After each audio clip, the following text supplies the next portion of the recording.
তিলোত্তমা ধর্ষণ খুন মামলায় বড় মোড়। সিবিআইয়ে অনাস্থা, নতুন করে তদন্ত চেয়ে মামলা দায়ের হলো হাইকোর্টে। বৃহস্পতিবার মামলা দায়ের করলেন তিলোত্তমার বাবা মা। তদন্তের নামে তথ্য প্রমাণ লোপাট করা হয়েছে বলে অভিযোগ মৃতার বাবা মায়ের। আগস্ট মাস থেকে চর্চায় আরজিকর।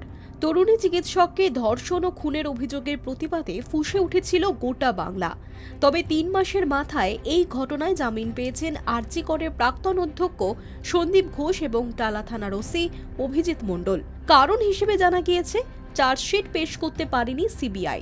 এরপরই কেন্দ্রীয় তদন্তকারী সংস্থার ভূমিকা নিয়ে প্রশ্ন উঠতে শুরু করেছে। এসবের মাঝে বৃহস্পতিবার সকালে নতুন করে তদন্তের দাবিতে হাইকোর্টের দ্বারস্থ হন অভয়ার বাবা মা। তাদের বক্তব্য, যে গতিতে আর যে পথে তদন্ত চলছে তাতে আর তাদের আস্থা নেই। ট্রায়াল শুরু হয়ে গিয়েছে, সাক্ষ্য গ্রহণ শুরু হয়ে গিয়েছে। এর মধ্যে আদালত যদি হস্তক্ষেপ না করে তাহলে তাদের মেয়ের ওপর নির্যাতন খুনের তদন্ত মাঝপথেই স্তব্ধ হয়ে যাবে। সোমবার বিচারপতি তীর্থঙ্কর ঘোষের এজলাসে গিয়ে তারা মামলা করেছেন। মামলা দায়ের করার অনুমতি দিয়েছেন বিচারপতি। আগামী সপ্তাহেই এই মামলার শুনানি হতে পারে। প্রথম থেকেই এই মামলায় সিবিআই তদন্তের আর্জি জানিয়ে এসেছিলেন তিলোত্তমার বাবা মা। কলকাতা হাইকোর্টে সিবিআই তদন্তের নির্দেশ দেয়।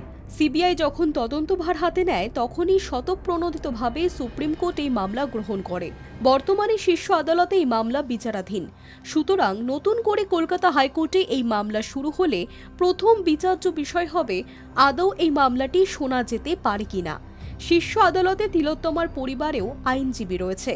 সেক্ষেত্রে সম্ভাবনা রয়েছে সুপ্রিম কোর্টেও তিলোত্তমার পরিবারের আইনজীবী হাইকোর্টে মামলার বিষয়টি উল্লেখ করতে পারেন। ঘটনার কয়েকদিনের মধ্যেই সিবিআই এই তদন্তভার হাতে নেয়।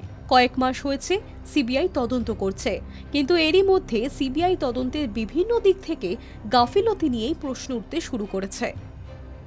High news network.